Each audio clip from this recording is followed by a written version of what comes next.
nampaknya pemain-pemain pegawai semuanya sudah pun masuk ke dalam padang bagi aksi Liga Premier Malaysia minggu ke-21 dan juga merupakan aksi ke-19 untuk kedua-dua pasukan ini.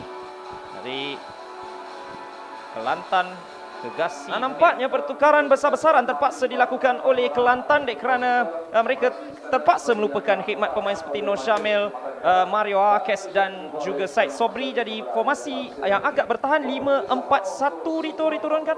Bagi Johor Darul Takzim 2, Rafael Gill melakukan 2 pertukaran. Aisar Hadi, pemain muda, dan juga Daryl Sham, 2 pemain bawah 20 tahun yang diletakkan dalam formasi 4-3-3 ini. Tetap dari bermula perlawanan separuh masa yang pertama, di mana Kelantan akan bermula dari kanan ke kiri skrin anda. Kelantan lebih banyak menyerap tekanan. Stuart Wilkin dengan percubaan ketiganya daripada sepakan penjuru. Satu hantar baik. Oh, cantik. Tandukan yang terus saja dilakukan dan dimasukkan oleh Fadli Shaz, yang terus saja memberikan kelebihan untuk Johor Darul Takzim 2 1-0 setelah beberapa kali mereka mencuba daripada antara lintang, dan bekas pemain kebangsaan inilah yang melakukannya untuk JDT 2. Ya, satu free header oleh Fadli. Kita lihat di sini bagaimana Stuart, satu hantaran yang cukup baik. Free header, beliau lambat untuk dikawal oleh Christos yang menyedari Fadli datang dan kemudiannya tidak boleh buat apa-apa Iman. Fadli tidak membuat kesilapan daripada tandukan tersebut, sekaligus memberikan gol pertama bagi Johor Darul Takzim 2.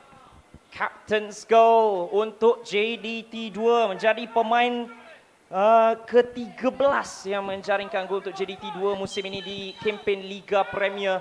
Davis juga sebenarnya boleh dikatakan agak muda dalam skuad kebangsaan. Ini dia Alif, sekali lagi. Oh, cantik, terlepas dari Zubir, cuba untuk dibantu di situ oleh Haziq, hantaran ke tengah dan terus saja percubaan dan dapat diselamatkan Fernando Rodriguez sekali lagi. Dan beliau nampaknya tidak akan berhenti menjaringkan gol. Fernando Rodriguez pula untuk jaringan ke-16-nya musim ini. 2-0 untuk JDT 2. Ya, Fernando memanfaatkan keadaan yang kelam kabut di dalam kotak penalti Kelantan. Kita lihat bagaimana aliran yang baik oleh Alif melepasi 3 pemain Kelantan. Satu hantaran dilakukan, ada percubaan dilakukan, namun Farizwan gagal untuk menangkap bola dengan kemas, sekaligus disambar di sana oleh Fernando Rodriguez. 2-0 untuk JDT, dan ini akan menjadi petang yang panjang untuk Kelantan. Sudah semestinya Farizwan melakukan apa yang termampu. Tetapi sekali lagi penglibatan pemain-pemain di sebelah kanan, Alif Abdul Muttalib dan kemudiannya Stuart Wilkin. Pertama. Jadi satu perlawanan yang cukup berharga. Oh, satu hantaran baik, nampaknya Farizwan perlu untuk naik ke atas dengan segera dan hampir saja mereka tidak dapat untuk dapatkan sekurang-kurangnya satu mata dalam perlawanan berhadapan dengan JDT 2 ini. Satu lambungan di mana penjaga gol sekali lagi tidak naik. Christos paksa untuk melakukan sesuatu, clearance daripada penjaga gol. Hampir saja dapat untuk merampas daripada Stuart Wilkin. Berjaya untuk melakukannya. Peluang untuk Nathanael Ringo tetapi diselamatkan oleh Syais Warren. Peluang pertama, peluang keemasan pertama untuk Kelantan, dan penjaga gol berada di situ untuk menyelamatkan JDT. Ya, satu peluang yang cukup baik dimiliki oleh Nathanael, di mana beliau sedikit lambat untuk melepaskan rembatan. Seharusnya melepaskan rembatan dari awal lagi. Sekali lagi kaki kiri Zulfami akan cuba untuk mencari susuk tubuh yang cukup berbahaya. Satu flick on yang cukup baik, tapi sedikit saja melepasi palang gol JDT 2. Satu lagi peluang nampaknya. Ya, Nathanael tidak dikawal di sini. Kita lihat bagaimana satu hantaran yang cukup baik daripada Zulfahmi. Terus tepat mencari Nathanael. Lihat, tiada siapa yang mengawal beliau. Namun tandukan ke belakang sedikit tersasar ke atas pitu. Dirampas balik semula oleh JDT 2 dan mungkin ini peluang untuk serangan balas. Cantik ambungan ini mencari Fernando Rodriguez. 1 lawan 1 dengan penjaga gol. Terlepas dan peluang untuk Fernando Rodriguez yang terus saja merembat ke arah Farizwan Kamarudin. Untuk membuka segala ruang yang ada. Cantik lambungan ini.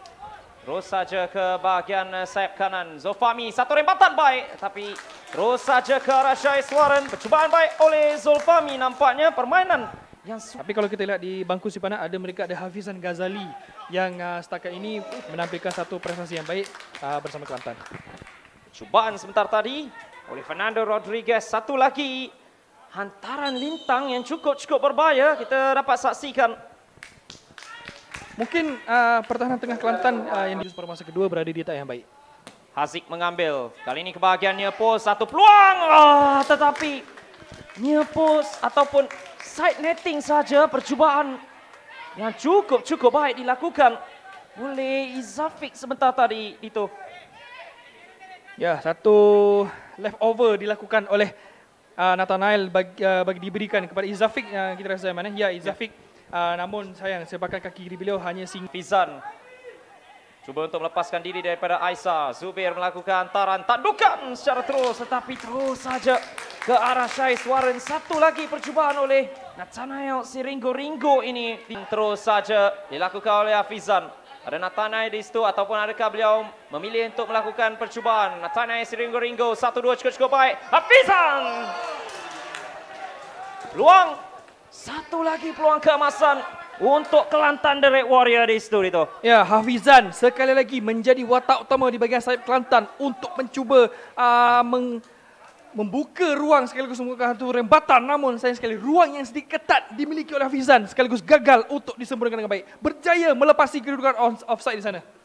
Dan tekanan dapat untuk dipertahankan sekali lagi daripada gerakan oleh K. Rose. Cuba untuk merampasnya balik semula, berjaya Rafi Fikri ataupun satu back heel baik Rafi Fikri yang berjaya untuk diselamatkan oleh Farizwan Kamarudin. Secara tiba-tiba daripada hantaran pendek bertukar kepada hantaran panjang. Ini sekarang ini dibuka di bahagian sayap kanan. Cantik pergerakan tersebut. Ada peluang untuk JDT 2 untuk K. Hirose. 3-0. Dan JDT 2 mempunyai kelebihan yang cukup besar. Dan ianya merupakan pemain yang berada dalam prestasi yang cukup cemerlang. K. Rose 2 gol dalam 2 perlawanan berturut-turut. Ya, dummy dilakukan oleh Fernando Rodriguez setelah ada hantaran saya daripada sebelah kanan. Lihat dummy bagaimana diberikan kepada Hirose, terus memberikan gol ketiga bagi Kelantan. Lihat hantaran yang cukup baik daripada Alif. Dibiarkan saja oleh Fernando dan kemudiannya Hirose rendah, akan tetapi ada kelajuan dan itu yang menewaskan Farizwan sekaligus gol ketiga bagi JDT 2. Rendah, kelajuan, tetapi ketepatan juga yang ada pada pemain Jepun ini. K. Hirose 2 dalam 2 yang cukup baik. Hantaran dapatkan K. Hirose, terlepas K. Hirose.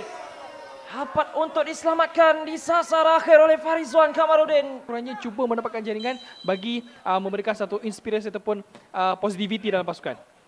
Flick on, tapi agak terlalu lemah terus saja. Adakah beliau akan cuba untuk mencari pemain di dalam kawasan penalti? Zulfahmi mencuba, ditepis oleh Syais Warren untuk memastikan beliau masih lagi belum dapat untuk dibolosi dalam perlawanan ini. Dan terus saja serangan balas. Bola masih lagi dalam permainan. Larian pantas cuba untuk dilakukan di bahagian sayap kanan itu. Bagaimana untuk Johor Darul Takzim 2? Satu hantaran mungkin. Hantaran ke tengah. Tadukan flicker untuk Fernando Rodriguez yang hampir saja mendapatkan sentuhan terakhir di bahagian far post.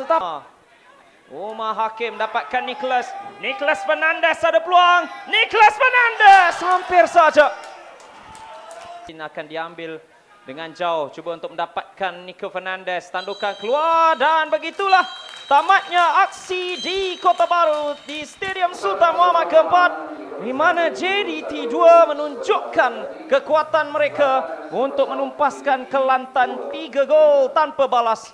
Ini dimulakan pada separuh masa yang pertama oleh Fadli Syaz dan juga Fernando Rodriguez sebelum disempurnakan kemenangan 3 mata penuh ini oleh K. Hirose pada minit ke-56 untuk Johor Darul Takzim 2 memperoleh kemenangan ke-9 musim ini dalam Liga Premier Malaysia. Jadi begitulah aksi untuk Liga Premier pada minggu ini. Jadi itu sedikit kata-kata akhir mengenai pendapat anda tentang perlawanan ini.